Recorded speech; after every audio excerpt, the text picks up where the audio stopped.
Hello and welcome to Interactive Distractions, episode number 526. My name is Chris Ferrigio, and I'm here with Jeff Chorney. What up, everyone? And Jason A. Striker. 526, we made it! Yeah! I didn't know that was a thing, but okay, yeah! It is! Oh. It is now! Yeah, we got some distractions and and a little bit of news today, and I think we got an email as well. We do. We have a listener email. Ooh. But I want to see what's going on first. So you don't want to miss that. Oh, that guy. That'd be hard to. That guy's been here since day one. That fucker's been listening to us for almost 20 years. It's crazy. How do you still put up with us? I really don't understand. Anyway. I don't know. I don't know either. How are things going, Jason? What's up? How are you? They're fucking clicky. They're too clicky. My keyboard is all fucked up now. I hate it so much. I don't know why I did this. Just became clicky? Yeah, it just became clicky. It took me 2 hours to replace all the switches in my keyboard and add new caps and stuff.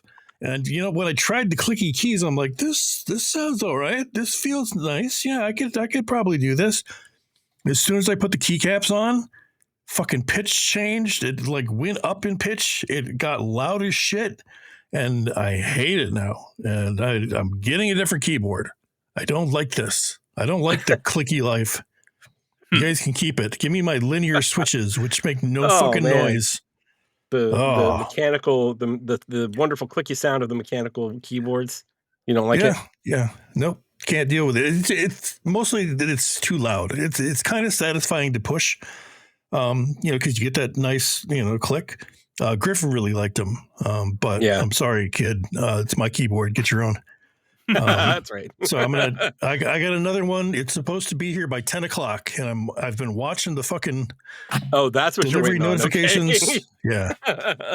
So I can't wait to swap it out for a different one. So if I do it mid-show, that would be really stupid, but probably shouldn't do that. No, I probably shouldn't do that. Okay, all right. I'll wait till after the show. So yeah, YouTube listeners, keep your eye on the cameras on the camera feeds and see if Jason disappears for a few minutes. Yeah. In the meantime, I also changed out the clicky keys of my 8-bit Do leverless. Nice. Oh, nice. Because they were clicky as hell, but also extremely loud.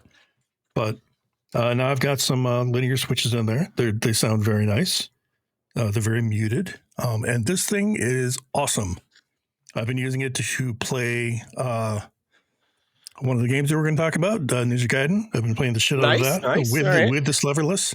Why does that feel so good to play it with like something more old school arcadey? Like even if it's a leverless, though, you still got it still has a feel, right? So yeah, it still has a feel. I like it because it's really precise. I know what I'm hitting, down towards and shit like that, and whatnot. Also, the neuropathy in my hand came back really, really bad this time. Oh no! So I've got to exercise it a little bit, but I've lost like all the pressure, in between like my pinky and thumb. Like I can't press on them too hard because my hand doesn't listen anymore. So I got to work on that again. I got to find my hand grip exerciser thing, and then get back to strengthening. So hopefully that'll take care of it again. Maybe. Hopefully, yeah. What's going on? That's about it. I don't know. Things are good. Just chilling. The in-laws are still here. They'll be here for another couple of days yet. Griffin starts school on Monday. So we went by the school to check out the new teachers. They have 2 teachers in the room. Mm-hmm. Really? They have 2 teachers. I don't get that. They have to now because it's a ratio really? thing. Yeah. Oh my God. It's like the ratio for elementary school is like 18-1 or something like that. Huh. So if there's more than 18 people or something, I don't know what the number is, but if there's more than that many people, they have to have a second teacher within the room so that they can be available for the students. Well, it's messed up because I know they have another class that where the second teacher had to drop out for whatever reason. Mm-hmm. And they've got 28 kids in that class. So it's like 28 kids to one teacher.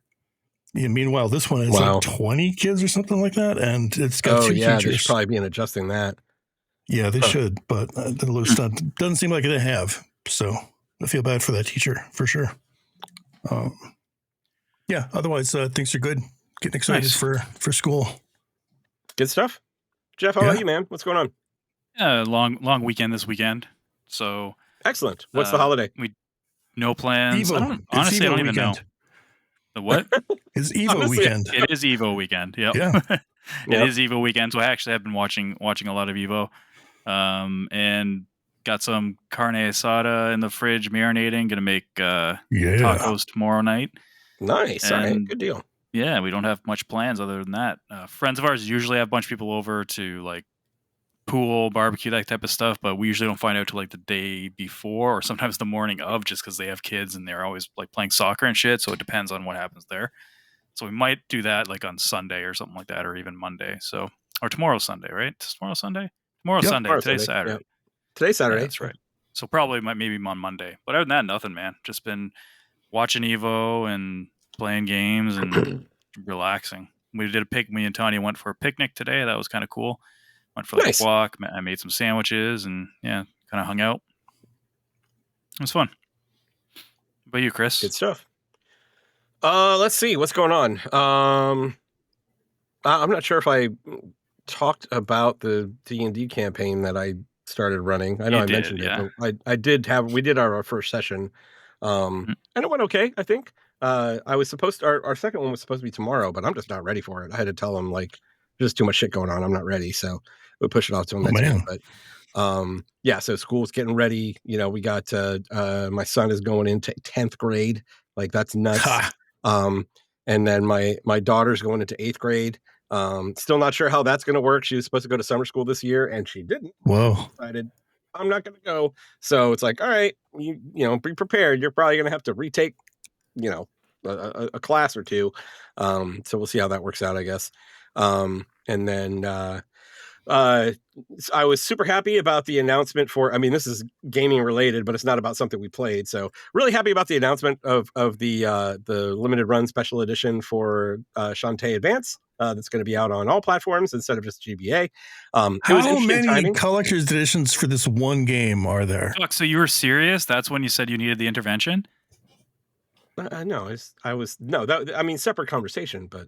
Oh, okay. Because you mentioned that, and then I was like, we'll get to the intervention. And then I was like, we'll get to the intervention. Did you buy another Shantae collector's edition? So I did buy that Shantae collector's edition. I mean, I did have it already. Well, of course, I told you guys. No, I thought you bought another one. So I thought this you leading into you bought it again on like another platform. Let's get through this first. So okay. So I did talk about this and I don't remember when we did it. I think it was when so for those that are on the podcast, I'm holding a copy of Shantae Advance Special Edition from Limited Run. It's the actual Game Boy Advance game. When Jeff, you had a copy of brain fart. Yars Rising. That you said you opened the box and there was nothing in it. And I opened mine and we were like, we were joking unboxing, and I'm like, oh, I have something that I would be willing to unbox during the show. So I figured, you know, if you guys are up for it, I can open this thing up. And I don't even know what's in here anymore. But I do still need an intervention because this is a download link to a ROM. It is. It's a download link to a ROM. That's probably accurate. This is a slipcase. This is great radio, by the way. Yeah, I know. Great radio. I mean, everybody should be watching on YouTube anyway. He's let's opening alienate people. That's what we do. So there's that. A little slipcase. And then that's huge for a GBA game. Yeah, my God. It's pretty big for a GBA game. I still have the actual regular it's edition. Bigger than an old school PC game case. Okay. So this is what the original looked like. Okay. That's a GBA case size. Yeah. Yeah. This is a GBA case, GBA size case. There is an actual CD in here for the soundtrack. Cool. Double-sided poster. CD players. Ooh. I'm not going to open that, but it is a double-sided poster. And let me see, what else do I have in here? A pin, which I'm not sure if you guys are going to be able to see it. Put that right up there. Yeah, I can see it. Yeah. And I think it's fancy. For everyone listening, it is a Shantae pin. Yeah, it's got Shantae characters around on the outside, and it spins. So if you can, it's a fidget pin. It's like a fidget spinner, and then a coin. Good. Don't leave home without it. Yeah, with a coin, and then this is interesting. So this is an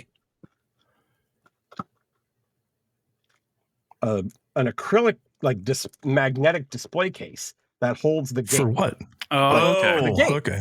So cool. Because the collector's edition is, it should be anyway. It better be. This one, the cartridge, I believe, is gold. It's not in there. It's not in there. Doing this all real time because why not? Yep. So the cartridge should be gold. Yeah, there we go. So there you go. GBA card. I would hope it's real gold. Jeez. No, I'll take it out of there. Yeah, well, it's super shiny too. For the low price of $250 for all of that, it better. This was. I think this was like 99. Is that one of the lower ones? Yeah, I'd have to go look at it. I don't remember how much it was, but it wasn't. It was reasonable. It wasn't like the $299 or $250. It was definitely less than $200. I think it was less than $150. I can't remember off the top of my head. Okay. And it came with like fucking plushies. Check it out. So that's like Shantae, Monkey Shantae, and Elephant Shantae. That's all right. That's worth the price of admission right there. Yeah, I mean, I still definitely need an intervention because I'm a little too obsessed with Shantae stuff. I feel like Shantae is my new Castlevania. I just can't. Yeah. Because that thing that Cray put up on the site today. The collection thing. This thing that I also bought that I don't need. Oh my god! All 5 Shantae games on PS5. I have a problem, guys. I really do. Wow. But yeah, I got some leverless controllers to. If you're interested, I got some leverless controllers for you to try out if you want. I would love that. I think that would go well with this collection of Shantae stuff. If you need another obsession, I got plenty for you. But they're super fun games, and I've always been very entertained by them ever since I started playing them. Just re-downloaded Half Genie Hero. Yeah, Half Genie Hero was the first one I played, and at that point I was pretty much obsessed. I was like, because I had so much fun with that game that I went out and I got Pirate's Curse and Risky's Revolution. I'm sorry, not Risky's Revolution, Risky's Revenge, and played through both of those. And then the 7 Sirens came out, and I fucking love that game. That one's like a true Metroidvania, and man, I love them. They're a lot of fun. But yeah, that's it for that. That's been my week. I can't complain. Like I bought that Hellraiser box set, the big one with the Labyrinth configuration thing. That thing was $200. Oh, jeez. Okay. Yeah, it's because I got the big one, like it's got the stand for the cube and everything. It's nuts. But I will own up. Good. That's the first physical game that I've bought in years. Like I can't even remember the last one I bought. So it's time for a change, I guess.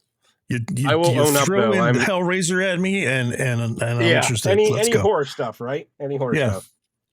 The new Friday the 13th special edition's coming, Jason. It's on the docket. I know. I'm sure it is. But yeah, I'll confess, like I completely plan to get the collector's edition of the Shantae Advance on PS5. So it's a thing at this point. That's what I was leading up for at the beginning when I said that's what the intervention was for, is that you're buying it again. No, the intervention is that I didn't fucking need this, Jeff. I didn't need this. Oh, but you need the other collector's edition of the game you already have. The other one has different plushies. Yeah, of course. Different plushies. No, I'm just as bad. Jeff. I'm just, pointing it out. I'm glad that you guys understand me. I really am. Yeah. Anyway, that's it for me, though. Let's talk some games. We're all part of the same club. We are. What are we talking about this week? There's some ninja stuff. Year of the Ninja continues. Ninja Go. Yes. Yeah. What are we starting? Are we starting with Ninja Gaiden? Start with Ninja Gaiden. Yeah, that's the full release. Ragebound. That one made by what's it called? Something Kitchen. Game Kitchen. Is that who it is? Anyway, the people who did Blasphemous 1 and 2, they're the ones who did this one. Right. I really like it, guys. It is it's a lot of fun. It's all right, on to the next game. You got it right. You guys are obviously both playing it, right? I think absolutely. I think absolutely close to finished it. I heard it's pretty short, and I'm at a part where it splits you up, and you got to like get 3 gems or something like that. Okay. And I'm on like so I'm a little past gotten one of that. those. Yeah. Okay. I've gotten one of those crystals 3 gems. So far. That's where I'm at. I'm on like stage or chapter 5 or something like that. Okay. Yeah. So after you get the 3 crystals, you kind of reconvene and do more stuff, obviously. But it doesn't show any signs of wrapping up just yet. So really? I'm still going strong, storyline wise, anyway. But this game is it's more of a precision platformer. It is. It's more of a platformer than anything. Would have preferred, I think, but the combat feels really good. The animation is fantastic. Yeah, hands down, it's some of the best shit that I've seen recently, of course. But the sprites are really well done. Yeah, exactly. But they've got a weird duality thing, where you've kind of hit an enemy of a certain that has like a certain aura. And then once you hit that enemy, you've got to find another one that has like a shield or something like that. So you get imbued with like this power when you hit that one with the aura, and then you use that to kill the shielded enemy. Yeah, there's like the larger, more powerful enemies, and you get that aura, and it's basically your next hit is going to take that extra power, right? So make sure you land it on the right thing. And I'm glad you mentioned that. Like I that's actually one of the things that I'm still getting used to, because there's 2 different kinds of auras. And I don't pay attention to color most of the time. So there's projectile and then there's a projectile, a slash, and then everything, right? I think there's 3, or is there just 2? I think there's 2. Well, I've only just 2 so far. Okay. But whenever it's just the projectile one, I always end up messing it up, because I end up hitting it with the sword, because I just don't really pay attention to the color of it. So I need to figure out a way to make that more evident. See if there is an everything one if you do the one where you sacrifice your health. Because if you don't kill an enemy that has that aura, you can create your own by sacrificing a bit of your health, and then you charge it up, and then you can use whichever one you need. That's right. By holding down the attack button. Yeah, I always forget about that. Yeah. I think the gameplay on this game is super precise. It's very good. I like the very old school feel of it. I sometimes forget things like being able to climb on walls, or climb on like the ceiling, and dashing. Like there are things that I just end up forgetting, and it's like there was one part where I was like, how the fuck do I get down there? I don't understand. It was one of those things where I'm like, I was getting frustrated about. I was like, why is that down there? I can't get to it. And then there was a ceiling I could just walk down. I was like, oh, okay. Yep. Forgot. So but it's very, very fun. I like the duality way, the duality gameplay mechanic. I like when you get to switch to, I forgot her name, but the spider ninja, and go through like the little the platforming portion that she ends up having to do. Those are tough, man. Yeah. Sometimes they are, sometimes they are, but it's a lot of fun. Like I will tell you this though, I haven't found anything in the game yet that is as hard as one of the items in one of the sections in the next thing we're going to talk about, but we'll get to that in a minute. Well, the game's hard. I think the game's a good hard. It's a hard where you're constantly learning, and it's one of those ones like when you go through like a level a second time, because Jason and I found out the hard way. I did it twice. You reach checkpoints and you level these shrines, and naturally you think, oh, you pinged one of the shrines, you got a checkpoint, you can just turn the game off, come back in, that's where it's going to start you. No, that looks like a save spot. No, it's not. So if you don't finish a stage, you start at the beginning of the stage, essentially. And I've done that 2 or 3 times now, just totally forgetting, and I do it like right in front of a boss or something. Like, well, I don't want to do a boss fight right now, so I'm just gonna turn it off for now. And then I'm like, fuck. But then I find when I go through the level again, it's so much more satisfying, because you have that muscle memory still. Yeah. Yeah, and you can and you like know what's do the coming. guillotine move where you flip and you bounce off the enemies and projectiles, and so when you start chaining satisfying, those dude. together, it's so cool. And when I love that. You do get that superpower where it's like a double team attack that does super damage, like to a boss, which is really cool too. But what was I saying with the difficulty or checkpoints. whatever? Yeah, The difficulty is like I'm finding the most of the difficulty with the platforming. The first time I'm doing a section is usually when I'm dying the most. Bosses I like so far. They've been tough, but usually by like the third or fourth chance, I have the patterns down, and then it's just getting the pattern like basically really well done. It's doable. It's not frustratingly hard. There's one boss that I did get frustrated at. And I think it was the World 3-2 boss, I think, or it might have been 3-1. I can't remember. But she was kind of tough. She has these tentacles that come up through the ground, and all this damage is being done to me. Gem. Yeah, that's the first crystal. That's three. That's the one that I know what you're talking about. Like, that took me over a dozen tries, probably. Then I finally realized what I was doing what's funny wrong. is that like I saw you post about that in the chat. And in the admin chat when we were talking about, so this is we were going to record yesterday, and we decided the three of us decided let's move it to today. And Jeff came through, and I don't remember exactly what he said, but he goes, "I need to murder this person until she's dead," or something like that. And I like literally the next boss I got to was her, so I was like, I bet this is what Jeff was talking. And it took me several tries too. Like it's because you get the patterns down, but there's still a random aspect to it. You know, you don't know what attack she's gonna do. Or the angle certain projectiles can change. Exactly. Like one of the like if the tentacle ends up in a certain spot, it throws a homing projectile that just comes and fucking hits you anyway. So they definitely add a lot of the pattern difficulty with the bosses, and it's one of those things where it's like learn the patterns and then you'll get to beat the boss. So I like that. Because it doesn't feel artificially difficult. You know what I mean? I don't like they didn't just power up or make something a damage sponge or something like that, right? They're doing it very specifically with a different way. Yeah. So, but yeah, that was the last stage that I beat. I played that last night and then jumped to another game. But so far, honestly, I feel like there have been times where I've been like, why did you do that? Why are we doing it this way? But I think that probably the biggest thing that bothers me is, and we can talk about it again when we talk about the next game, because I don't remember seeing it in the next game, even though it might be there.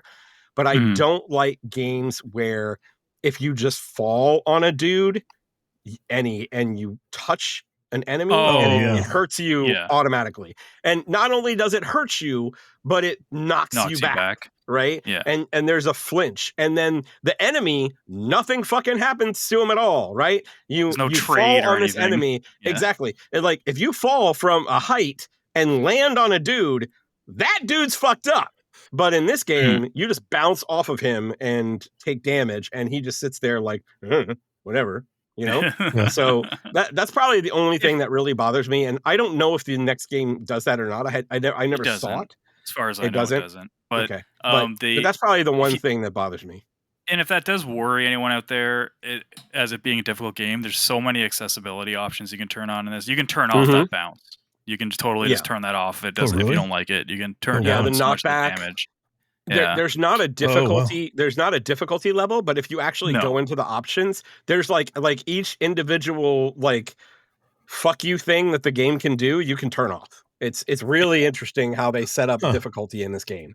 Like I think more games need to do it this way, and we have seen some do it this way recently. Are you guys playing on PC or PlayStation?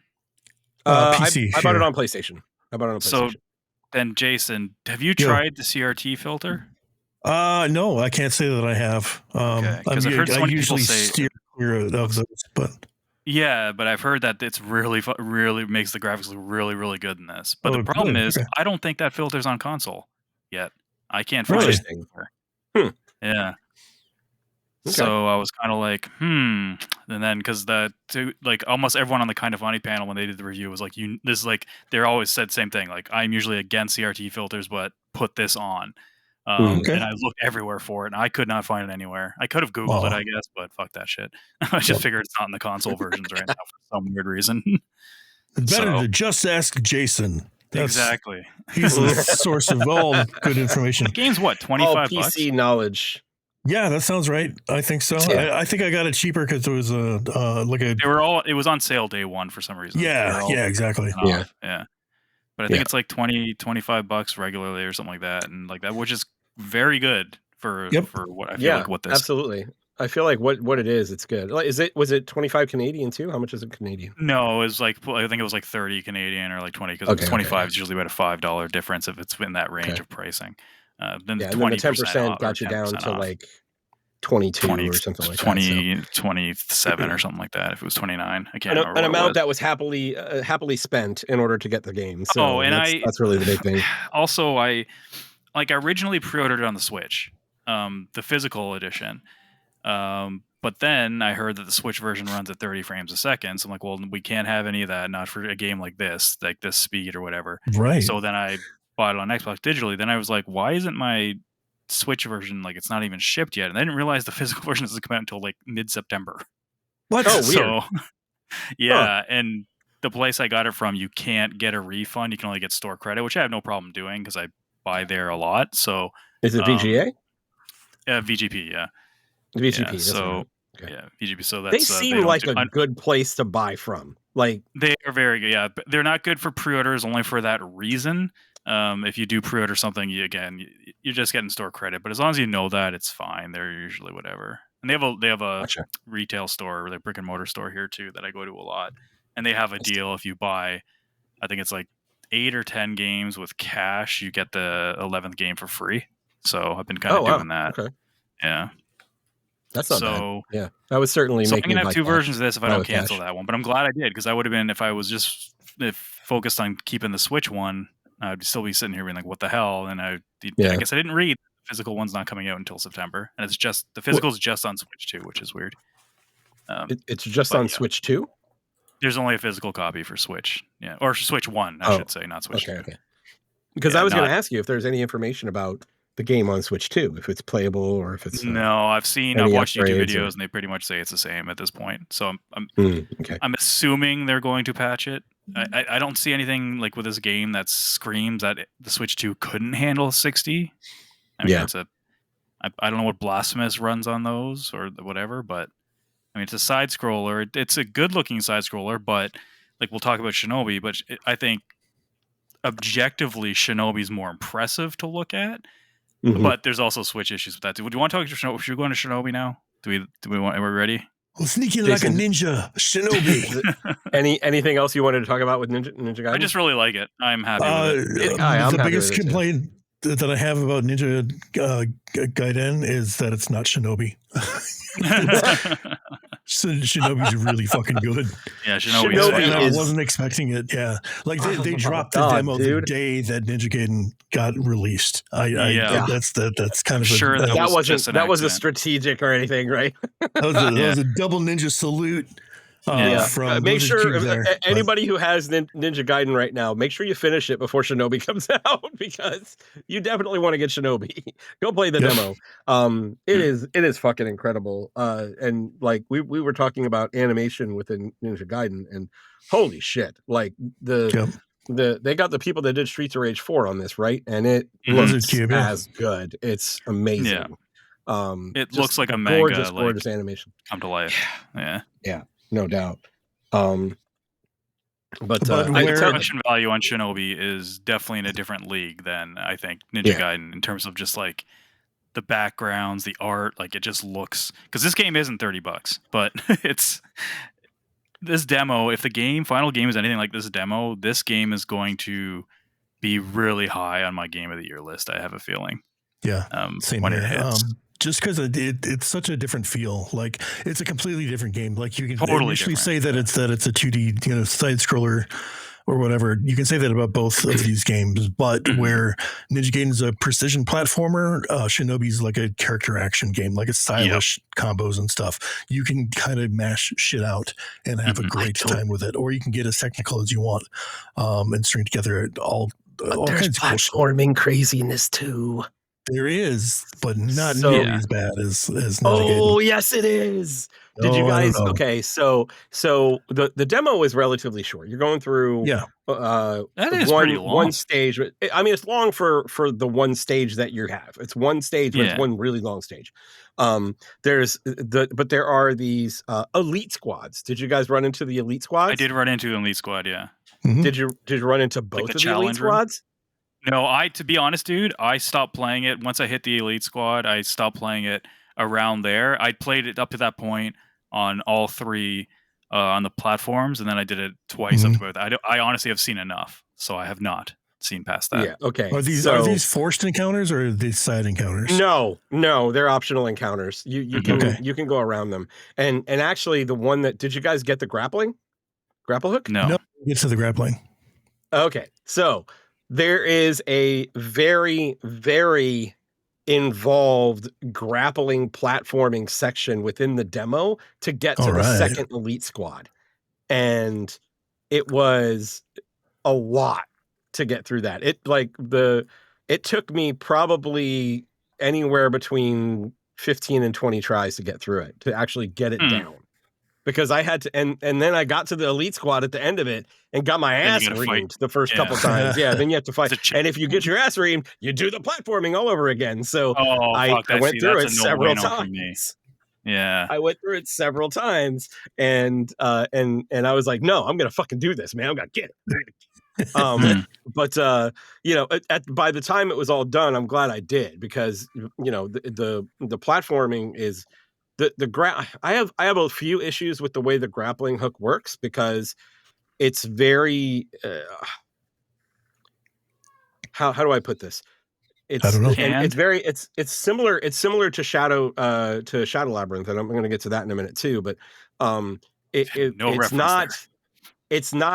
not like a consistent grapple. Like, the grapple very much depends on the physics of where you are in reference to the point. So you have to be very strategic about where you are. So you have to be launching pretty the grappling high out to do it quickly if you want to swing. Depending on well, no, because it's one of those grapples it's not a swinging grapple. It's a grapple and pull, and it shoots you. Oh, okay. So Gotcha. it's that type of grapple. But in this section of platforming, there are grapple points that are surrounded by spikes.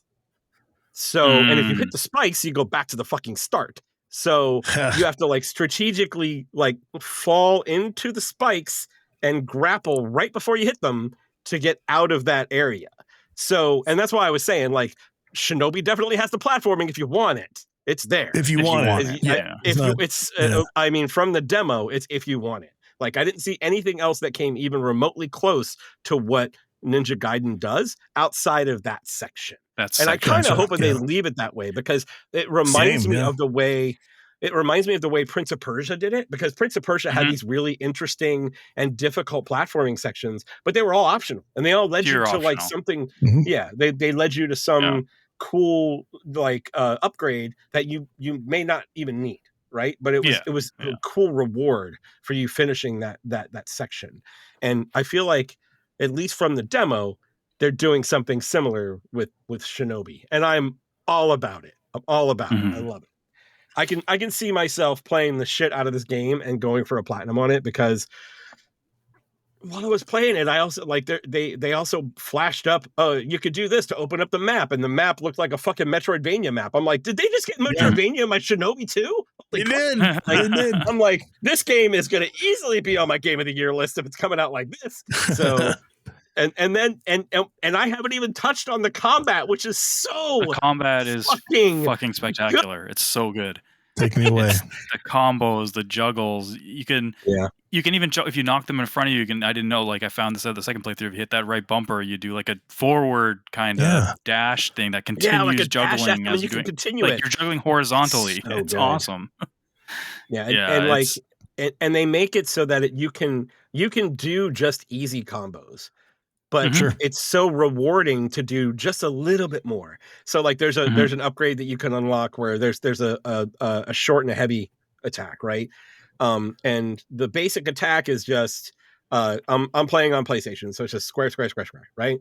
But there's an upgrade that you can do if you do square and then quickly go to triangle. That first hit becomes a hit and then a spin around and another hit, and then you can continue that combo. So you can do square triangle, square square square, and then you can do triangle to launch them and just do kind of. It's so good. I'm so excited for this fucking game, dude. And you buy the upgrades, and to get more money, you have this other mechanic, which once you get down is once you beat up an enemy to a certain extent, they get like a red symbol above their head. Yeah. And then you leave that enemy alone. You go and you do a couple other ones, and then you hold left bumper, then hit right bumper, and then he just ninjas the hell out of all of them, like zips around the screen, and they all good. It's so that's easily one of the best feeling parts of that game when that happens. It's extremely satisfying. My trouble is that I'm mashing shit out and I forget about that, or I'm waiting, and I'm trying to anticipate it, because if you hit them too many times, then they just die. Yeah, and you don't want that. You want to get it to where everybody's you want to do the executions, like the executions are. Yeah. See, it's a weird flow in that situation where I don't want to go too far. I've got to pull back. Yeah. We can't go all out. So, Ninja Gaiden, I had the same thing. And they make it hard. I replayed the beginning areas like multiple times, and you get used to it. You know where the enemy's gonna be, and that's when I started using it a lot more. Like going, there's gonna be an enemy here, then blow them all. It's just. I understood everything that you just absolutely. If you played the demo, you'd know. Exactly that's what the thing, Jeff Jason. Jason, what you were saying is it hits pretty hard. Like, I often would just forget about the executions because the combo system is so good and so flexible. The way that you can get into stuff, it's easy to air. Well, it's and just punish the shit out of dudes that you'll see the execution thing pop up, and by the time you realize what happens, you've hit the guy like 3 more times and he's dead. Yeah. So you kind of have to know how much damage you're doing. Yeah. It's like, because the bar that you're combat too good.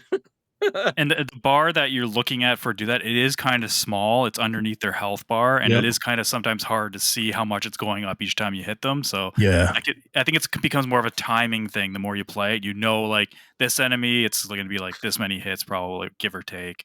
And one thing Lizard Cube does that I fucking love, and they did this in Streets of Rage 4 as well, is when you're doing a juggle combo, even if you kill them in that combo, you can still juggle them until they hit the ground. Because it keeps the flow that you're doing moving, even if the enemy's dead. They don't just, drop and flatten and your character just stops. It's like, or goes through them. It's the inertia, whatever you're doing, just keeps going, and it's so good. You get to beat the dead amazing. Horse. That's you get to do it. The what? Oh yeah, you get to beat the dead horse. You get to beat the dead horse. Yeah. Yeah, it's great, and it's got voice acted too, which is good. It's like it's and some of the best dialogue coming out of Joe there. Like Joe's dialogue is so good. I do like the banter in Ninja Gaiden between Kenji and I do too. That's kind of funny. They kind of rip on each other. So I'm not going to give any story away, but there is one area where like she goes, are you into pirates? Yeah. And then at the end of the level, she's like, I hope you had a good time on your little pirate adventure. Yeah, your little pirate adventure. Like, it's so like, good. Shut man. up. Yeah. I think Kenji's who you're playing in 4 too, so it's kind of a cool introduction to him. I think that'll be interesting. I didn't know that. That's cool. So back to Shinobi. I hope that she's in it too. Then, like, I hope there's some remnants. I have no idea. I don't think cool. we've seen her yet. Maybe, I don't know. I've seen Ryu and Kenji so far. Gotcha. What was I going to say? So, and after all this, I did have to cancel my Shinobi pre-order. Yeah, who fuck that game? No, I did cancel it on so the you Switch. Could upgrade it to the on the Switch. Yeah, no, on the Switch. Because the Switch version, and they haven't said whether or not there's going to be an update, but it looks drastically different. drastically is maybe a little bit hyperbole, but when you look at it on the Switch, you can tell it's a video game. There are jaggies around the characters and the sprites, and it stands out like a sore thumb if you've played one of the like big boy consoles, big brother consoles, or PC so far. Because it's the just trouble with this game is that it's 2D, like side scrolling, and there's a lot of horizontal movement. Whereas with something like Mario Kart World, everything's kind of centered in the middle. You know, you don't see a ton of like movement from your character, so there's less ghosting, and that's why I think it looks better, or rather, it looks worse in the case of. Well, I don't see the ghosting because I'm playing it on TV, so okay, TV ghosts. But I'm talking about the actual jaggies, like it's. Oh, gotcha. All right. Yeah, like I didn't notice that. It just looks very low. It is lower res. It definitely is because this isn't. It's not a pixel-based game like Ninja Gaiden. It is like a hand-drawn, like looking art. So it looks so crisp on the other consoles, and on Switch, it looks like you're playing it on a console. If that makes sense. Oh man, yeah, I know what you're saying. That's a bummer. Yeah. That's wow. Holy shit, like that sucks. It doesn't look like a painting. It doesn't look like it's like this whatever. And it runs fine. That part's okay and stuff. But I did pre-order on the Switch, but I don't know if they're gonna upgrade to Switch 2 and take advantage of the better resolution that it has.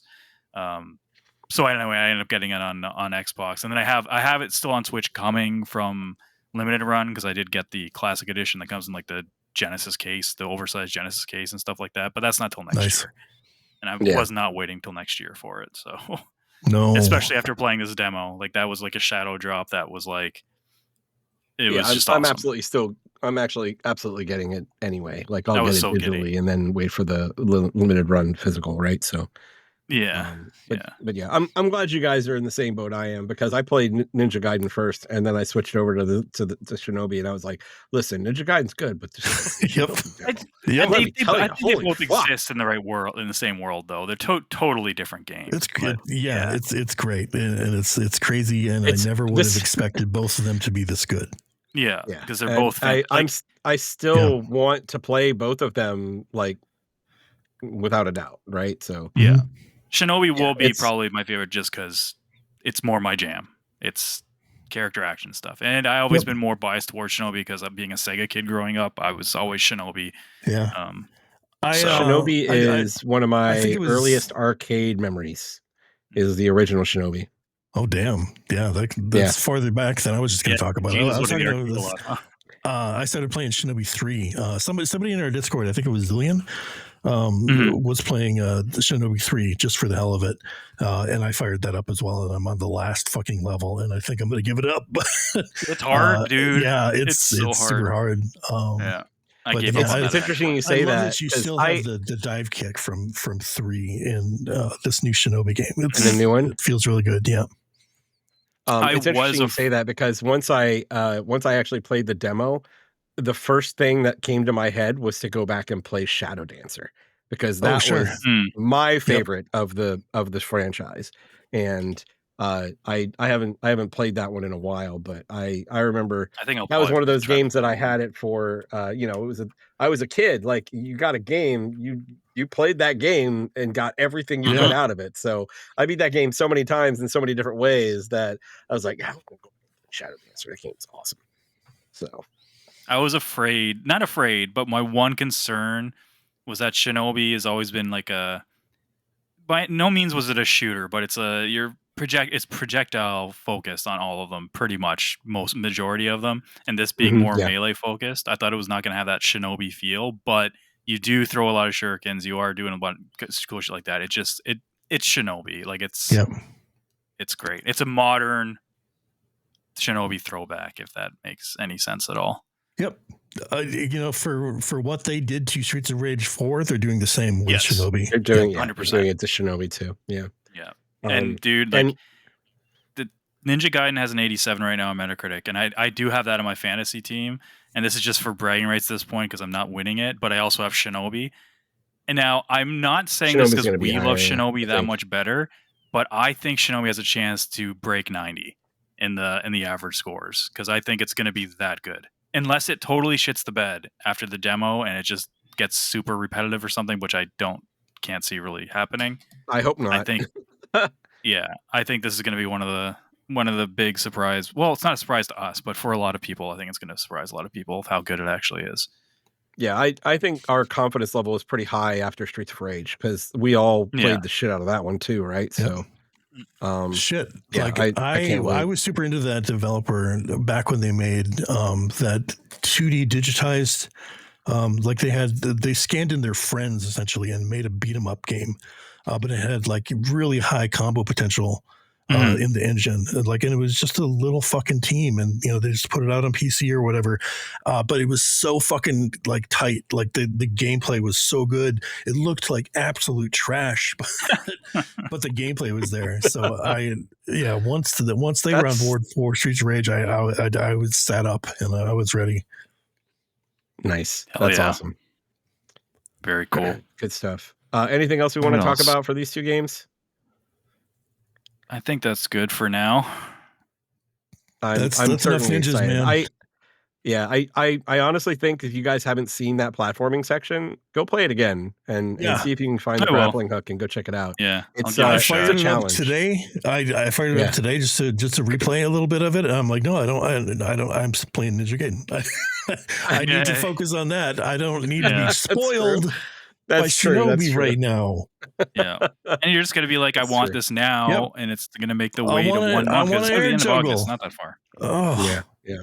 So much to ask for air juggle. I'm starting to think I need to request a day off for this game now too. So nice, cool. What else we got? What else? I'm at the end of Wu Chang. I'm in the last section of that game. Still absolutely love it. It's right up there with Lies of P and Elden Ring for me, and Bloodborne for Souls likes. They did a great job. I can't think of the one complaint I have about it, and it's also it's a big positive depending on how you look at it, is every single area, like a lot of Souls games, is interconnected. But I think they take it a step too far. There's too many shortcuts that lead to different areas of the map, so it becomes easier to get lost. Like when you find a shortcut in like a Souls game, you're going back to somewhere that you need to like save or whatever, but then you know where to go to continue on where you're going, at least for that section. It's not very clear. There's been a couple times where, especially in the section before the end section, you can kind of get twisted around with all these shortcuts, and I've come out the entrance and been like, oh fuck, and then I'm back here again. Yeah. So, and the shrines could be a little bit more, they could be more of them. I don't think there's enough shrines to be able to jump around. Those are my two like biggest complaints. Some people love it because they're like, oh, the level design is so intricate. I'm like, it is, but you don't want to be going around the same areas over and over again because you open up a new shortcut thinking that you're advancing when you're really not. You're going back to the beginning, just making it easier to get back to where you were. Yeah, exactly. So, but no, it's I've been really enjoying it. I've been trying out different builds, and when the game seems really fucking hard, honestly, just find out what status effect you need to build up, and then you just select the armor that does that, and it's so easy. You don't have to upgrade armor or anything like that, and you don't have to put stats into that kind of thing. So there's little ways you can mitigate the difficulty that I was having an issue with, and I think a lot of other people are, because you look at it from like a Souls kind of aspect where you have the answer. You probably already have it in your inventory, or you definitely have it in your skill tree. You just need to go and do it. And then it's like, oh shit, like I banged my head against a boss for like an hour and a half, and I was like, I even did a build, I looked up a build online, and I was like, this is supposed to be easy. This is not easy. Whatever. Why am I not doing even close amount of damage? And then I just made like a couple altercations that I thought would work. And I was like, holy shit, I did something that I usually never do, and I fucking whooped the boss's ass the next time I went in there. And it was just things that when I read the description of something, I'm like, well, that boost doesn't seem that big of a deal. But then when you actually put it into practice, it's like, oh, okay, it is a big deal. And I was very proud of myself for that. And I was like, why didn't this guide have that in there? Because I think that would be such an obvious thing. But other guides did actually have that. I just guess looked at the wrong one. You got the wrong one. Yeah, exactly. So I was like, that's cool. But I really like it. I think if anyone likes Souls games, definitely give it a shot. For sure. It's going to be high up on my list. It's this, like I said, I think I said this last week. It's definitely the surprise of the year for me so far. I gotta give it a shot. Yeah, I fired it up and got probably about a half hour into it, and I'm like, okay, yeah, I get it. Yep. But just hearing you talk about it past couple of weeks is making me more and more interested. So yeah, give it some time. Once you understand the feathering mechanic and how to use your Skyborn Might, which is your resource to use your abilities and stuff.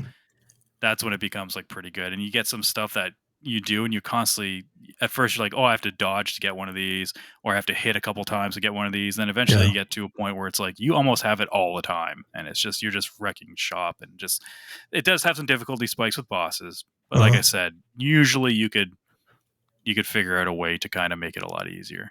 Can you switch weapons mid combo? You can, yeah. Okay. Yeah. All right. I'm interested, because I would do that with Neo an awful lot, and I loved that bit. You can. I wanted to see it in more games. The issue there, though, especially near the beginning or like mid, or even the late game, depending on how you spec out your weapons, because even though you don't have to level up each individual weapon of the same type, you do have to level up the weapons of the tree of that whole category. So you can switch, but your secondary weapon won't do even close to the amount of damage that your primary one will. All right. Unless you evenly distribute, which you can do, but then you might be missing out on other stuff. But yeah, I've seen some people, they do that regularly. You have a Skyborn Might, you can click in the left analog stick, and she instantly switches weapons and does like a big hit with like an axe if you're using the axe, something like that. Then you can switch right back to what I'm looking for is like something like a big sweep attack or something, or a low attack that would knock them to the ground, as opposed to keeping them upright for more damage. So okay, the axe, when you switch to the axe, it does a big overhead swing and just knocks them flat on their ass if you connect it. So excellent. Yeah. So from the perspective of what it's like, though, it's definitely more like a Souls game and not like Stellar Bladey, right? It's 100% a Souls game, I would say. Yeah, okay. Not 100%, but it's definitely more Souls than Stellar Blade. Yes. Yeah, Stellar Blade's like, more character I haven't. action-y.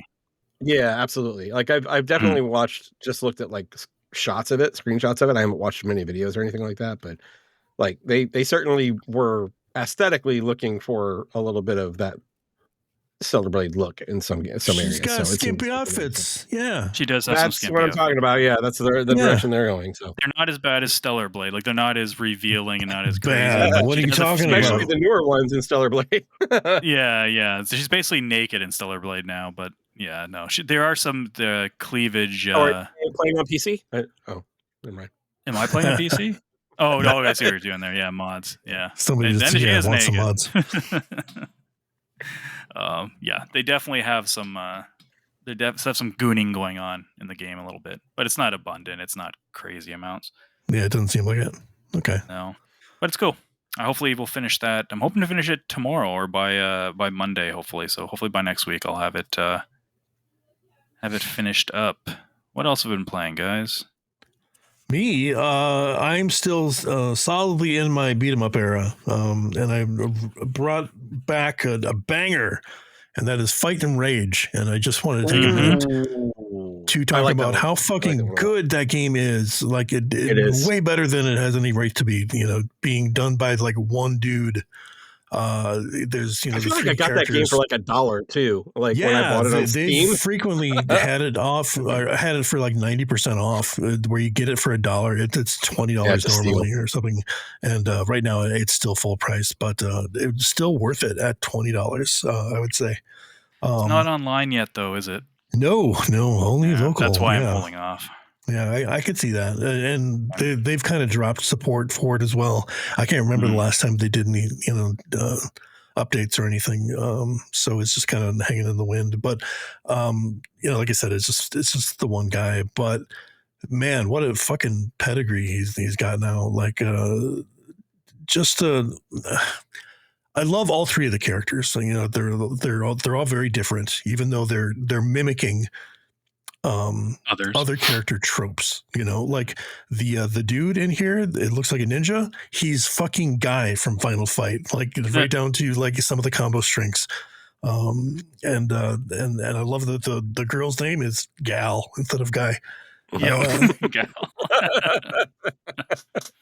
I love all the little jiggly boobies that they're just ridiculous.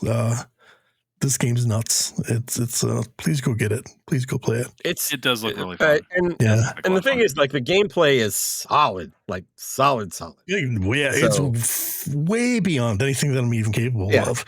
They have training missions in there, and I go through like the first set, and I'm like, okay, I kind of got this. And then you get like halfway through the second set, and I'm just like, this is so out of my league. I don't know what the fuck I'm doing. It's a combo tutorial video.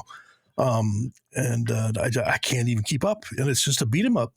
It's nuts. And the difficulty spikes pretty quick too. Like the first you can get through the first stage. The stages I remember them being pretty long, and I remember like jumping into the second stage and be like, all right, I got this, and then you get like halfway through and you're getting your ass kicked. They're meant to be punishing for sure, because you have to replay it several times. There's branching paths, and I saw a grid of like I want to say it's like a 6x6 grid of like different endings that you can get. So like Gal can get 6 different endings or whatever. So it's there's a ton of replayability, even though it does get like a little grindy. Because when you're playing on the easiest difficulty, they patched it though to make it easier, or they added in like an easier mode. Yeah, maybe that's why I'm like getting a little bit better. Like when I first played it, I found out. My buddy texted me. He's like, "Dude, you got to play this game called Fight and Rage or whatever, Fight and Rage." And then I said, "Yeah, I heard about it probably from you." And then he said that he first played it and it was like really hard, but they patched it, and it's like he's like having a lot of fun with it now. And then it was on sale for $5 at the time, and I totally meant to go buy it that day. And then it was when I was working, and I totally forgot. Now it's not anymore. So I'll keep an eye out for it. Yeah, if you see it again, keep an eye on it. Put it on your well, if you I don't know if you have like alerts on your wish lists, but put an alert on wish list, and they put it on sale a lot. Yeah, that's what I figured. Yeah, and usually when it goes on sale on one thing, it's usually across. If it's by board, by everyone will have it on sale. So I get it. But even at $20, it's worth it. So, but you're right. It does frequently go on sale. So and no online is because I know it's one of those things that I go, how much will I play it in single player? Beat 'em ups are those things that multiplayer is so much better. Yeah, totally true. But like beat 'em ups are just like, that's just what I'm into right now, and especially using like a leverless.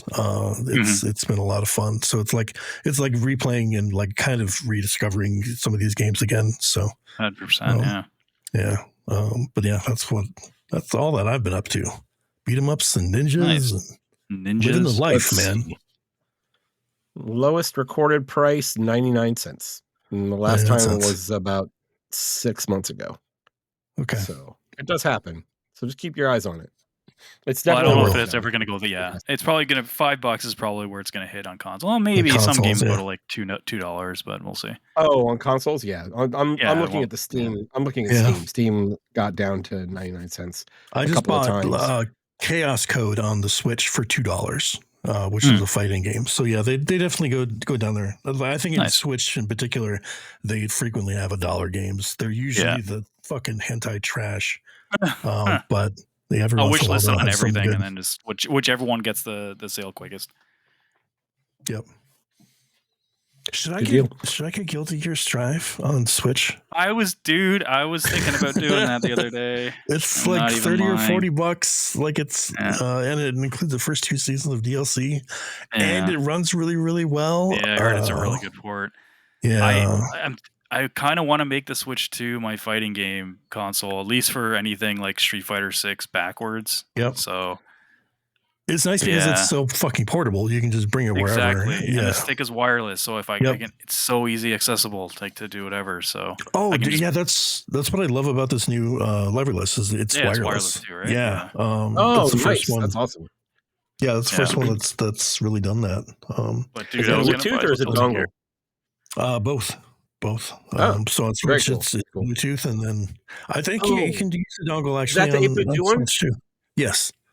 Okay. And it's like $90, I think, which is a really good price for a leverless like this. Victrix and or not Victrix. What the hell? The Razer Kitsune. There we go. Is like $200, something like that. It doesn't have the same feature set that this does. So. Oh wow. Okay. Yeah, it's really really good. Let's see what else we got. Jeff, you have anything else? I got a couple of things left. Nope. Still kicking it with Bonanza as well here and there, but yeah, buddy. Yeah. Oh, didn't Jason? Didn't you say you beat Bonanza? I beat the shit out of Bonanza. Yeah. Yeah. Okay. Had you? Oh wait, you beat it last week. Last week. Yeah. I think I forgot. Yeah. He's going to go back and clean up shit or something.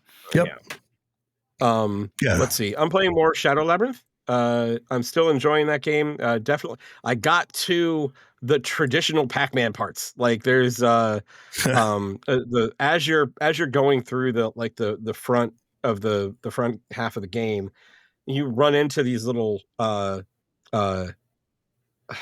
don't know what to call them, like these little slates, like stone slates that have Pac-Man mazes on them.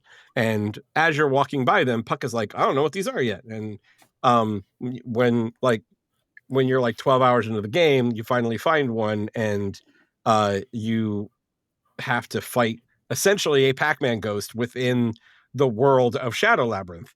And it goes through this portal, and it's right next to one of the slates. And then you use the slate to go into the portal, and you're playing the Pac-Man parts. Nice. And it feels very Pac-Man Championship Edition. And so there's like the way it works is like you do navigate the maze, but the maze is very minimal. It's you navigate it to basically open it up, and it unloads like just a ton of ghosts on you. And there are different ways that Pac-Man can actually manipulate the maze to hit the ghosts and turn them all blue. And then it all leads to essentially each slate has a boss of one of the ghosts, and he's huge, and you're getting power pellets and that does damage, and then ghosts come out, and as you eat the blue ghost, you do more damage. And then he finally turns blue, and you just can repeatedly hit the ghost, and you basically score up. And they give you unlocks for the game. They give you like items for the game for hitting a certain number of points within within the like this maze portion. So that was pretty cool. They essentially have like one target for you to get one item, and then the next target is like fucking get a perfect. And yeah, I haven't gotten a perfect yet, so I haven't gotten that far. But the game is still very much in my. This is a positive game for this year, but it's there. Like we were just talking about platforming. This game has some really difficult platforming, and the platforming's not nearly as tight as Ninja Gaiden or Shinobi, for that matter. It definitely has the same type of grapple as Shinobi, but definitely doesn't feel as precise as Shinobi did. Like I felt like Shinobi, I knew exactly what was going to happen when I used the grappling hook. In Shadow Labyrinth, it's kind of hit or miss whether like how it's going to work out for me. Like I know if I hit it at one particular way, it's going to work. But if I'm off by a little bit on the angle or if the length of that I am from the grapple point is a little different, like it alters it so much that it just doesn't feel like it's consistent. And there's still the checkpoint issue. Like I cannot get past just too this few checkpoint of them. issue. Yeah. And they're in stupid spots, Jason. Right now I am at an area boss, and the closest save point is 2 minutes of running away. Oh man. So and that's if I go straight for it and don't fight any of the dozens of enemies that are, well, maybe not dozens, but the maybe a dozen enemies that are in the way between here and there, right? So you travel 2-3 minutes to get to this boss, and I forgot to hit R2 to replenish my health with one of my energy tanks, and now I died, and I go all the way back to the save point and have to do it again. It's Whoops. we have been in a world where there are save points outside of boss rooms since the fucking 90s. Right. Yeah. Like, it's really frustrating. Like, I what are really they trying to do? Like keep the immersion level up or something? Like they don't want to have I don't know. Pac-Man? I feel like they're trying to push people away from playing this fucking game at this point. Yeah. Add the playtime. Yeah. So like I really thought about recording going to the boss, dying, and then going to the boss again, and then posting that and tagging Namco and saying, "This is how you get people to stop playing your game." Like, it's fucking annoying as hell. But even Souls games stop doing that after Demon Souls. Right. Like they start putting like shrines like right by a boss door. Yeah. Like, I mean, it's come on. You know, it's quality of life. You're not helping anyone by doing this. That's an instant, like, after a couple times, I don't want to play it anymore. But if it's this respawn is right there again, like right by the boss, I'm gonna keep trying. That's just and that's the thing. It's like the Super Meat Boy effect. Yes, exactly. And it goes very well with what you and I have been talking about, and Jason have been talking about with the boss fights within Ninja Gaiden too. Because I mentioned in Shadow Labyrinth, it's very much pattern based when you're playing the bosses. You're probably not going to win a fight against one of the bosses on your first try fighting them. Well, get ready to do some fucking running, man, because some of these things are just really far away. It takes 2 or 3 minutes in between just to get to them. It's so much more work to remember the pattern, or even just to see the pattern for the first time and second time. It's just, that's a turn off, man. A fight might be 1 or 2 minutes long, right? And you go through that 1 or 2 minutes, and you can turn around and do that again, or you can spend more than that time running to the boss. And so it's like you're just wasting time at that point. Yeah, And it it's doesn't really help out anybody. It's like just patch the goddamn game, put in some save points before the boss doors, and just let us go. Maybe they will. You should definitely tag them or do something, because like some developers are pretty, like, enough feedback comes through, they're like, okay. It's like, do you have user acceptance testing? I don't understand. Dude, like Wu-Chang patched people after day 1 or day 2. People complained about this area with these mines. They literally patched it 2 days later. They took down the damage that the mines do, because it was like one-shotting people and be like, this is ridiculous, and they changed it. And it was really disheartening last night, because I finished playing that boss that we were talking about in Ninja Gaiden, and then I went and played Shadow Labyrinth. And so if you're playing Shadow Labyrinth, please understand that this is still a good game. It's got some very like it's a flawed frustrations that hit me really hard. So take it with a grain of salt. But there is one point in Shadow Labyrinth where you get to like a crossroads, and it says you can go up or you can go down. If you go down, there's fuck you platforming. If you go up, that's where I'm at right now, and it's like the area is much easier, but it's got this boss room. But that area is also where the Dig Dug stuff came, so that was fun. And the way they do the Dig Dug stuff is like you're literally facing the Dig Dug enemies, and like Puck makes a reference to them by name, which is interesting. But instead of like slashing them with your sword, you have to hit them with the grappler and pump them up and blow them up like you do in Dig Dug. So it's really cool. And they shift over to just their eyes, and they move across like walls and stuff like that. So it's very much, and you can even hear the sounds and the old school music in the background. It's really well done. But I am still enjoying that game. I just hope that I finish this boss in the next 1 or 2 tries that I have to fight him, because it's just really fucking annoying to have to go back to him. Good luck. And then there's Plague Tale, which I beat and is really fucking good. And holy shit, that story. And holy shit, that ending, and holy shit, my emotions. I honestly, it's like, who knew when I think of be made to cry by rats? Who knew? The game, like I hold, when it comes to like emotional like movement from a game, like Expedition 33 is at the very top for me after playing that. Mm-hmm. This is pretty close. Like Pretty up the there. shit. Yeah. Yeah, it's up there. Like I honestly, I think the only reason that Expedition 33 is higher is because it's so from left field. Mm-hmm. And whereas Plague Tale, it's like I kind of saw it coming the way they kind of ended everything. But it's still like it still hits you like a It's so fucking hard. ton of bricks. Yeah. And mechanically, it's a fucking gut punch. Yeah, it really Like, is. Yeah.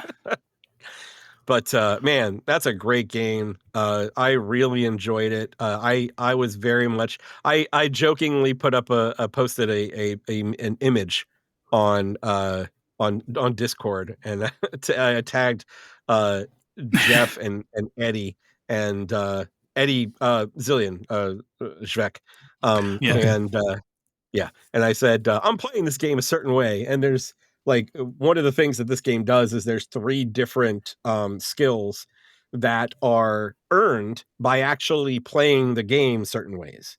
So if you're very stealthy, it raises up your stealth skill. If you're very aggressive, it raises your aggression skill. And I posted my little skill tree, and it's got 4 levels for all 3 of these skills. 2 of those skills were at 2, and one of the skills was maxed out. And I'm like, I'm playing this game a certain way, and it was aggression. Like I was fucking killing everybody, especially like there is a. I'm sorry, you guys are gonna hear a little bit of me here. There is a fort that you go to that is populated by slavers, and I'm like, oh no, every one of these motherfuckers is gonna die, and I literally killed every motherfucker in that fort. And it's awesome because the greatest feeling is like when you kill that last guy, it's like, okay, I think that's all of them. And you can just get up and run around and find everything and explore and get all the loot. Freedom. It's great. Freedom. Pun, but yeah. I didn't mean that. The pun was not intended, but yeah. But yeah, the first like you can modify all your stuff. The first thing I did is make it so that I didn't have to pick up any tools anymore, and that was something that we talked about. And the next thing that I put everything into was the crossbow, so that I never had to worry about bolts anymore. Because you basically the last level of crossbow is that after you shoot a dude, you can go and you can take the bolt back, like you can fucking use it again. So I never had to worry about running out of bolts. It was great. But yeah, it's a great game. It's a fantastic game. So that was actually on my backlog list. So that's nice too. So that's 2 of my backlog games down. Son of a bitch! Oh my god. Don't worry, we got lots of time, Jason. I don't think I'm getting that 3rd one, man. That 3rd one was Witcher 3. I'm not sure that's going to happen. We'll see. But yeah, that's it for me, man. It was I feel like it was a really good week of gaming for me. It's been a while since I've had like so much to talk about and had so much enjoyment out of a number of different games, you know. So it was a good gaming week. You had a good Splinter week. Oh god, Ninja Rat. I'm sorry. I see. I'm sorry. Yeah. I was like, you got a Splinter or what? Didn't you? Like, oh. You got a Splinter Any other games that we're talking about? Again, yeah, I got one last week. Yeah. Yeah. Any other games? No, I don't think so. I don't think so. Do we want to Nothing talk really new. Do you want to talk some news then? Yeah, let's Jeff? get through some news real quick. First up, this is going to be awarded the We Don't Learn Good News of the Week. Ooh. Warner Brothers posted a job listing for people who have experience in games as a service type games to work on a big budget AAA games service game based on one of their most popular IP. Good luck with that, Warner Brothers. You've had so much success in the past with those. Yeah. All turned out amazing. 8th time's a charm, right? Yep. The only thing I can think of is they're fucking sending Batman out to die. They're going to bring back an Arkham game. It's going to be a games of service. That's just totally just me just spitballing. I hope it's not that, but I hope not. They want money and they know Batman sells and games service games don't. So yeah, for them anyway.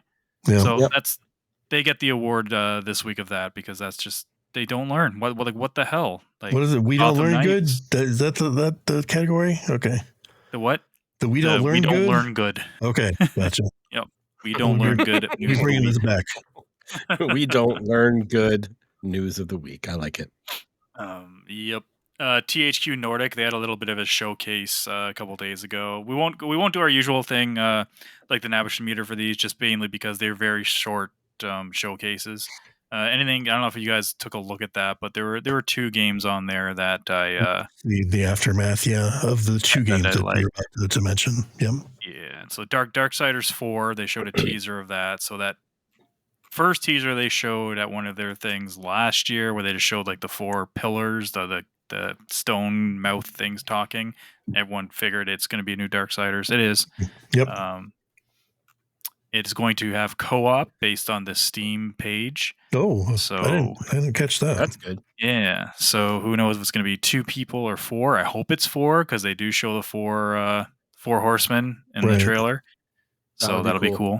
And we've been talking about that since day one, right? Since the very first game. We thought 2 was going to be that because at the end of the first game, they teased the other 3 horsemen coming to team up. Another game for me that I thought looked pretty cool was this Tides of Tomorrow game.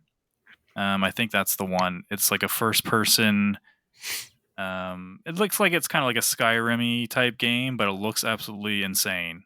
Yeah, it just looks very, very detailed, very combat heavy. It looks like the combat has weight to it. It's like a weird dark fantasy version of Skyrim. It seems like. Yeah. It's got a really, really good look to it. It does. So that happened. Before that was the Nintendo Direct.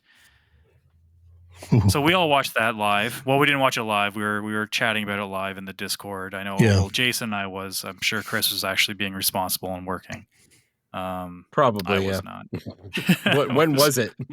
It was Thursday morning, was it? Thursday Jason? morning, yeah. July 31st at 9 a.m. Yeah, I was working. Sorry. So it was a partner direct, so nothing really first party. They opened it up with Monster Hunter Stories 3. And I thought we were in for a banger show based on that initial reveal, which is Monster Hunter Stories, like a mature take on that. So it's not all cutesy monsties and shit this time around. And I'm like, this is okay. We're finally going to get Switch 2 games. and then we didn't get Switch 2 games. We did not. That did not happen. Well, we got Switch 2 games. Can we touch on this for a second, though? Okay. Tell me about the Monster Hunter Stories games. Okay, all right. So they're fun, like kind of Pokemon-esque, in that you're collecting all these monsters and stuff. You're sneaking the caves and stealing eggs and raising the monsters, and then you're a monster rider, like a dragon rider type. So you're the only tribe that are able to ride the monsters and live with them cohabitatively. Whereas any other monster hunter tribe, they're just killing the monsters. So anyway, but it's fun and it's cutesy. Got a weird cat sidekick that it has an annoying voice, and the characters all look very chibi and cartoonish. But this new one is not realistic looking, but it's still cartoony. But it's got regular proportioned characters and not all chibified. But I thought it looked pretty cool. It looks really, really cool. I wasn't familiar with these. The one thing I'm worried about is they call you a Rathalos rider, so I'm hoping that you're not just riding a Rathalos the entire time, and you're able to collect monsters like you were in the previous games. Fingers crossed. I would hate for them to change up the formula too much. Gotcha. It piqued my interest at the beginning of this, and then it just came after. It was a lot of Switch 2 stuff that's already on other consoles. It was a lot of ports. It was like a port direct for a lot. Outlaws, Star Wars Outlaws. It was Persona 3 Reloaded. Madden's coming back to Switch because apparently Madden hasn't been on Switch in forever. It's stuff like that. Is basically what it was. There was no. If you were looking for a roadmap for what was coming to the Switch 2 by partners, specifically, there was almost zero of that.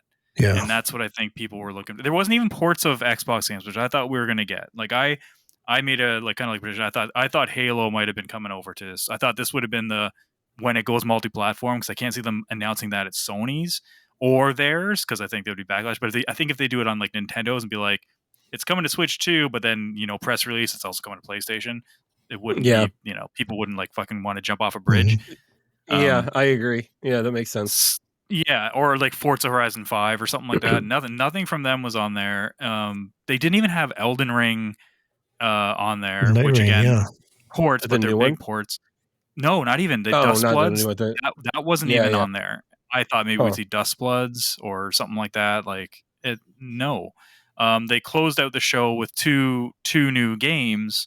I'm pretty sure these are both multi-platform as well, but they are not ports at least. So there's the Adventures of Elliot. What is it? Elliot and the Millennium Tales, which I downloaded the demo. I totally forgot to play it though. I want to try that. It looks kind of like a Zelda. It's like in the 2D. What did they call it? 3D HD 3D. HD or 2D HD is what 2D I think. HD. Yeah, it's like that style, but it looks like Zelda. It's like both it's like both an of the action games. RPG. Yeah, have this look. So yeah, and they looked exactly the same, because in the last game they said was Octopath Traveler 0. Yep. Which the joke was out there, they just showed the same game twice, and I get it, because art style, they're very, very, very, very similar. I mean, Octopath Traveler doesn't look any different than the other Octopath Traveler games, or the Octopath. No. Yeah, were they 1 and 2 were Octopath Traveler, right? Yeah. Yes, they were. Yep. Yeah. I haven't played them. I heard they're good. A lot of people really like them. I played the first one. I didn't beat it, but I played the first one. It's a good game. Yeah, I just it didn't really hold my interest. But visually, like the effects are certainly better, but the sprites and everything are the same. And, Still, I don't know if it's I appreciate what they're trying to do, like with keeping some of this sprite stuff alive, but we are in a world where sprites are allowed to look better. So you don't have to.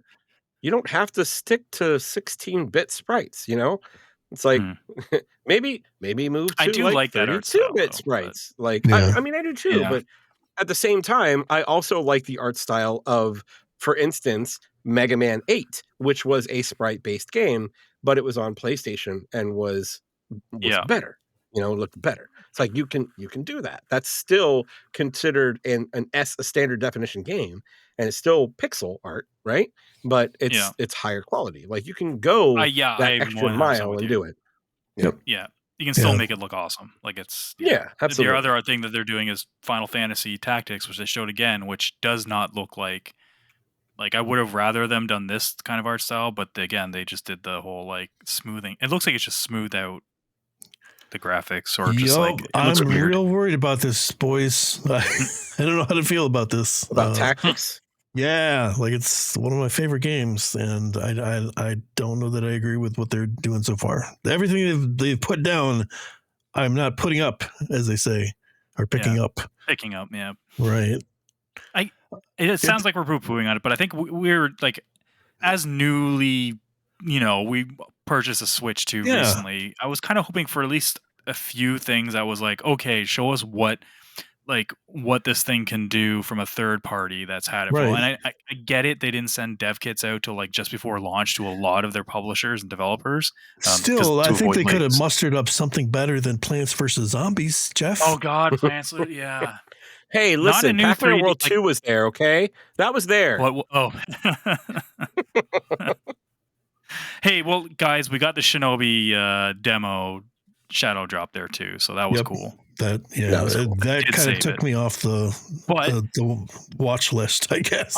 I'm going to be honest with you guys. I didn't know it was announced there. I saw it on Twitter first, because I obviously kind of stopped paying attention to the direct. They mentioned it during the direct. They did. Yeah, it was after the trailer or something. I completely missed it then. Yeah. Okay. Apparently, I didn't watch the direct twice, but they were saying, it was also announced there that it got the demo. So I'll admit my hand was kind of, covering up my face a little bit. I've never seen a direct take a nosedive and just fail to get off the ground like that before. Like one of the, what their shadow drop really was that campfire game. Oh, Yeah. There's a Switch 2 campfire game where they literally was like they were like you have to align your sticks in a certain formation and make sure that you hit ZR to blow on them, and you can bring in your friends and they're just like flat circles that you chat with.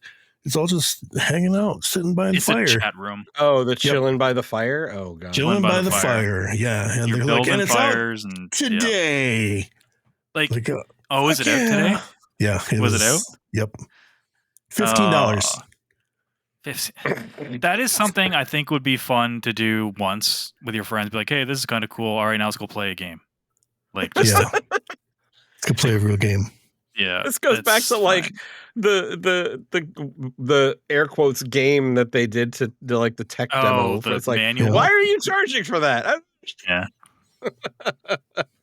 So we're all pretty down. I get it. If you're someone who didn't have a Xbox One to Series or PlayStation 4 to 5, and these games are new to you, then I think that would have been a great direct for you. But for new Switch 2 owners that upgraded, that there wasn't much there at all to get excited about. And the one big game that we got excited about isn't out until the end of August, and we didn't even know it was dropped there, so shows you how much we know. Anyway, so those are the two little showcases last week. On top of all this, right after the Direct, Nintendo raised the prices of all their Switch 1 stuff. So a 7-year-old console went up in price, or 8-year-old console, however old it is now. The Pro Controller 1, the Switch 1, the Switch Lite, the Switch OLED, and the Joy-Cons all went up anywhere between $5 and $50. Cool. Mm-hmm. Yeah, cool. Now, that didn't happen in Canada, though, right? I don't fucking know. Where did it happen there? I have a feeling, and this is just in the U.S., because the tariffs that Trump put in place. It didn't happen here. I don't know. Yeah. I'm assuming most of our listeners are U.S. based anyway. Yeah, most of our listeners are U.S. based, but yeah, I'm pretty sure this is a U.S. thing. If I'm wrong about that, if you're from a different country and you're seeing prices go up there too, like certainly reach out and let us know. But August 1st is when the tariffs went into effect, so it makes sense that that's when those prices would go up. But everything went up. Because I'm sure profit margin on a Switch 1 isn't crazy right now that they could absorb that tariff hit on it and not. Yeah. No, they absolutely could, but why would they? Because everyone buys their shit. So. No, I know. It's more of like, yeah. At least Nintendo did say that they're not changing the price on Switch 2 just yet. They still can and probably I thought they said will. they were. I think they said that they weren't changing them yet. Not yet. They said it's at this time. Yeah. Right. But Switch 2 will remain unaffected for the time being. Okay. Just the old shit is getting a price increase. That's great. Oh, warns price rising. Okay, so it could go up. Yeah. There's one more news thing I totally forgot to put in here because it actually hasn't been officially, I guess, announced or done yet. But I should have brought it up when we were talking about physical versus digital at the beginning, when we were talking about that a little bit. But Microsoft recently did a thing where their games, all their games are just going to be a code in a box. And PlayStation was getting a disc. Enough people, I guess, complain and voice their opinion. They've actually gone back, so now their games are going to have a disc also, but also they're going to have a version which is $10 more, or maybe $20 more than the standard version. Like if you get the deluxe version, that comes with the disc and a code, which I think is a good move. Because that is a good move. Yeah. You get your play anywhere aspect to it, and you get your disc if you want that physical thing. It is more money, but you're getting essentially 2 copies of the game. So I kind of like that. I guess move. the one thing I would be concerned about with that is, what happens if they buy that version and then grab the code and then just sell the disc back. Like I'm wondering sure if that's been... I think they're just they're fine with that. I guess they're just like whatever. Because I think they just want so many more people to get in their ecosystem. They really want to put all their money in the Play Anywhere stuff. Because that's the only for me. I have a lot of shit on Xbox. Like the digital stuff, I can play pretty much anywhere. So when I get a physical, I'm kind of like, when I get on Xbox, I feel like I'm kind of wasting the money because I'm not taking advantage of the ecosystem. So I think they're just like, well, you know what, fuck it, let's just give them the disc, give them a digital code as well. Yeah. Because I'm sure there's going to be people that do that, or people that just like go half seas on the game and pay half price for a game. One person gets the disc, one gets the code. Well, they've been doing that in the movie space for quite some time. You know, you get your digital version of that. You know, and also the physical disc, and that model hasn't really changed too much. They're starting to pull back on the digital codes being included recently, but it couldn't have been too like earth shattering to have people like buy a movie and then return it to Amazon to keep the code or whatever. So yeah. I could see that. Couldn't have been, too needle shifting, I guess. I don't know. Yeah. I guess they figure because they are selling, it's only the deluxe version that has both of them. So you do have to pay for the higher end one, not the standard, as far as I know. So they are getting the extra money there. So I guess I just figure may as well. So it's not like you're paying like the $70. It's not like $80, I think, for both. It's more like $100 or whatever. But yeah, so that's something if you are a physical collector and that interests you, that's and the reason this was found out is because a retailer showed that a couple weeks ago. Then more retailers are showing that it does now say disc plus code. Canada Amazon and Canada GameStop were two of the ones to show it. So there's that. But that's all the news, basically. All right. Good stuff. We do have an email. We do. Do we? Mr. Eddie Kusanagi. Mr. Eddie Kusanagi. Okay, so how are we going to tackle this? It is a long email. Do you want me to read it? I can read it. Yes, please. I don't want to stumble over myself. Yeah, I mean, I will stumble over myself, so just deal with it. Let's see. So yeah, this is I don't have an Eddie voice. I'm sorry, but yeah, this is from Eddie Kusanagi, and he says, "What is really good with the Interactive Distractions podcast? It is still Kojima season, especially with the Metal Gear remake upon us. We are here and we are well. And the Kojima meat riding will never stop just to piss off all the Kojima doubters with our embellished glazing." I think Eddie likes Kojima a little bit. Yeah, he's self-aware about it, though. He's very self-aware about it, yeah. And he's always been like super into Kojima. So, Death Stranding 2 is one of the best sequels ever made. 221 hours. I have platinumed it, and I am beyond moved. The sequel is on par with great sequels like Batman Arkham City, Uncharted 2, Terminator 2, and Godfather Part 2. The movies, not the games. Let's make sure that we clear that up. I am sure you get the point. This is one of the Kojima's finest works, and absolute return to form as a game developer. I think of Scorsese making Goodfellas level. What a time to be alive. The game is literally therapy when you are down mentally and can lift your spirits with the journey alone if you let it take you. Damn. Like he is really selling this, man. Yeah. It's like, I've been talking about, coming back to this game after I was done with, a couple of games that I'm working on now. Yep. Yeah, I think I'm still there. The focus on gameplay and quality of life is beyond insane and very welcoming. Okay. Kojima has toned down his lengthy, overwritten cutscene habits. Really? No. Down to an hour and a half instead of 3 hours.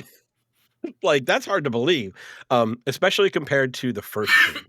The fast traveling options, the equipment you unlock, the new skill tree. I personally guarantee you that everything that someone may have bitched about in the first one may find compensation here. The only problem is that if you have to finish the first one for the sake of the story.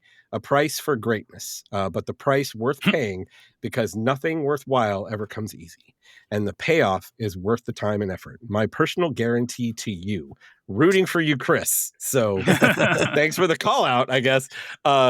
We need to remember that the first game was the first of its kind. It is impossible for them to know what is polished and fine-tuned. Wait, sorry. Did I get that right? It is impossible for them to know what is polished and fine-tuned the right way without it being released and played by the people. They fixed whatever pacing problems and even the smallest of things, and hand-delivered this masterpiece of a sequel, pun intended. The Death Stranding series will age like the finest wine, just like Metal Gear Solid 2 Sons of Liberty. Please go back and play that game and listen and pay attention to the codec conversations and cutscenes.